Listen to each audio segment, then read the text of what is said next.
Welcome dear students. Welcome to our next topic. In this topic we are going to study scalar point function and vector point function। और आप देख सकते हैं कि मैंने जो है डॉक्टर नवाजिश अली शाह की जो बुक है उसको पकड़ा हुआ है। और इसमें अब हम लोग मैं भी फ़िलहाल यहाँ से बुक से ही पढ़ूँगा कि स्केलर पॉइंट फंक्शन क्या होता है और वेक्टर पॉइंट फंक्शन क्या होता है। तो जैसा कि उनके नाम से ही क्लियर है कि स्केलर पॉइंट फंक्शन एक ऐसा फंक्शन होगा कि जिसकी जो रेंज होगी, जो आंसर्स आएंगे वो स्केलर्स होंगे, जस्ट नंबर्स। जबकि जो वेक्टर पॉइंट फंक्शन है वो एक ऐसा फंक्शन होगा जिसकी जो रेंज होंगी वो हमारे पास वेक्टर्स होंगे। तो लेट अस सी के कैसे हमारे पास एग्जांपल्स आती हैं। फॉर इंस्टेंस यहाँ पे लिखा हुआ है इफ़ टू ईच, ये मतलब फॉर्मल डेफिनेशन है, अगर आपको फॉर इंस्टेंस एग्ज़ाम वगैरह में पूछ ली जाती है तो आपने यहाँ से करनी है, क्योंकि इंशाल्लाह हमारी जो कमिंग वीडियोज़ होंगी उसमें हम लोग अब अपना वेक्टर का बिल्कुल डायरेक्टली एडवांस टॉपिक स्टार्ट करने वाले हैं जिनका नाम है ग्रेडियंट, कर्ल एंड डाइवर्जेंस। हम लोगों ने डेफिनेटली ये वाले टॉपिक्स अब स्टार्ट करने और हमने यही पढ़ने हैं, इसलिए मैं डायरेक्टली अब स्टार्ट करना चाह रहा हूँ। इंशाल्लाह बेसिक्स पे कुछ वीडियोज़ इंशाल्लाह बनाई जाएंगी। अगर आप में से कुछ स्टूडेंट्स मुझे रिकमेंड करेंगे कि आपको डॉक्टर नवाजिश अली शाह की जो बुक है उसमें से कुछ टॉपिक्स क्लियर नहीं हो पा रहे हैं, then you must tell me. I will explain those topics. For instance, a product of vectors, if any of you don't know, then he can ask me.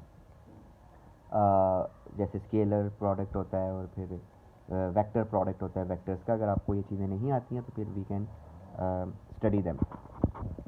तो if to each value of a scalar variable t in some interval, तो यहाँ पे उसने बता दिया कि आप T की कुछ वैल्यू ले लें, माइनस इन्फिनिटी टू इन्फिनिटी भी एक इंटरवल ही है, वहाँ से वो भी ले सकते हैं सारे के सारे रियल नंबर्स, लेकिन आप टी को कोई फाइनाइट इंटरवल ले लें।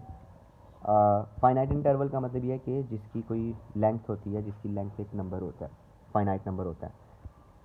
और लेंथ का मतलब ये होता है कि जो सा हमारे पास आपको पता है कि एक जो इंटरवल होता है उसमें एक लोअर लिमिट होती है और एक upper limit. Upper limit minus lower limit करें तो हमारे पास एक अगर वैल्यू आ जाती है तो वो हमारे पास एक फाइनाइट इंटरवल होगा, अगर एक नंबर आ जाता है फाइनाइट नंबर। खैर आपने उसमें से एक टी उठाना है। There corresponds a unique scalar phi, ये आप देख सकते हैं यहाँ पे उसने स्केलर को फी से रिप्रेजेंट कर दिया। Then phi is called a scalar function of t denoted by phi of t. मतलब ये फी जो है ना ये वाई है, आप समझ लें, और वाई के अंदर मैंने ये एक्स पुट कर दिया, उसने जनरलाइज कर दिया ताकि कन्फ्यूजन ना रहे आपको कोई भी।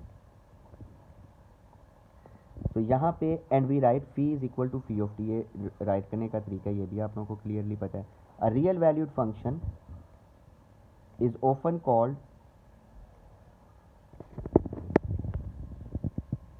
called a scalar function. For example, phi of t is equal to t square plus sin t defines a scalar function। ये कैसे स्केलर फंक्शन है? अब आप इस t के अंदर फॉर इंस्टेंस 1 पुट कर दें तो फी ऑफ 1 क्या आ जाएगा, 1 का स्केयर 1 प्लस साइन ऑफ 1 जो भी उसकी वैल्यू आएगी। तो 1 प्लस साइन ऑफ 1 ये एक नंबर है, जस्ट एक स्केलर है, इसलिए ये स्केलर पॉइंट फंक्शन हो गया। ठीक हो गया कि आपने इसमें डोमेन में टी में कुछ नंबर पुट किया, आपको रेंज से गर्ज था। ये जो नेम है ना स्केलर, इसका ताल्लुक रेंज से है कि रेंज क्या आ रही है, और ये जो नेम लिखा हुआ है ना वेक्टर, इसका भी ताल्लुक जो है ना रेंज से है कि आपकी रेंज क्या आ रही है। रेंज आपका वेक्टर आ रहा है कि आपका रेंज स्केलर आ रहा है। ये इसलिए इंपॉर्टेंट है कि आप देखेंगे आगे कि जब हम ग्रेडियंट लेंगे तो वो हम एक स्केलर फंक्शन का लेंगे और हम देखेंगे कि मिरेक्युलसली आंसर जो है वो एक वेक्टर फंक्शन बन जाएगा। इसी तरह जब हम डाइवर्जेंस लेंगे तो आप देखेंगे एक वेक्टर फंक्शन का होगा, एक वेक्टर का डाइवर्जेंस लेंगे तो वो एक स्केलर आंसर आ जाएगा। इसलिए इनके नाम से ही क्लियर और इनको पढ़ाना भी बहुत ज़रूरी है। नेक्स्ट हमारे पास इसकी फॉर्मल डेफिनेशन क्या है, if to each value of a scalar variable t in some interval there corresponds a unique vector a, ठीक है, then vector a is called a vector function of t denoted by a of t, and we can write it like a is equal to a of t। तो definitely आपने T domain में कुछ put करना है और आपके पास एक पूरे का पूरा अगर कोई वेक्टर आंसर आ रहा है, यानी रेंज आपके पास एक आंसर जो आ रही है वो वेक्टर बन गया, तो ये वेक्टर पॉइंट फंक्शन हो गया। जैसा कि मैंने आपको बताया कि हम एक स्केलर पॉइंट फंक्शन का डाइवर्जेंस लिया करेंगे तो हमारे पास एक वेक्टर पॉइंट फंक्शन आएगा। तो आप कह सकते हैं कि वो हमारे पास टी जो सा होगा वो हमारे पास एक स्केलर डोमेन होगी, उसके ऊपर जब हम डाइवर्जेंस अप्लाई करेंगे तो हमारे पास आंसर एक वेक्टर आ जाएगा। हम देखेंगे इंशाल्लाह कमिंग वीडियोज़ के अंदर। एंड फॉर वेरी सिंप्लिसिटी यहाँ पे आपके पास एग्जांपल है, ये हम जानते हैं कि if i j and k are the unit vectors associated with a rectangular coordinate system in space, then a vector function a of t is written as, यहाँ पे आपने इसको टी को कंफ्यूज नहीं करना कि perhaps it's the function of time, it's an independent variable t, इसको हम डोमेन कह सकते हैं, ठीक है। A of t is equal to a one of t plus a two of t plus a three of t.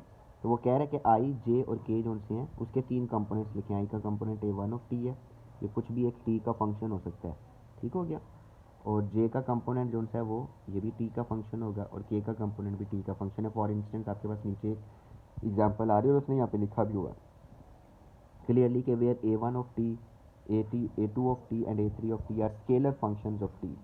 Definitely उस t के अंदर कुछ ना कुछ फंक्शंस होंगे and they are called the components of the vector a of T.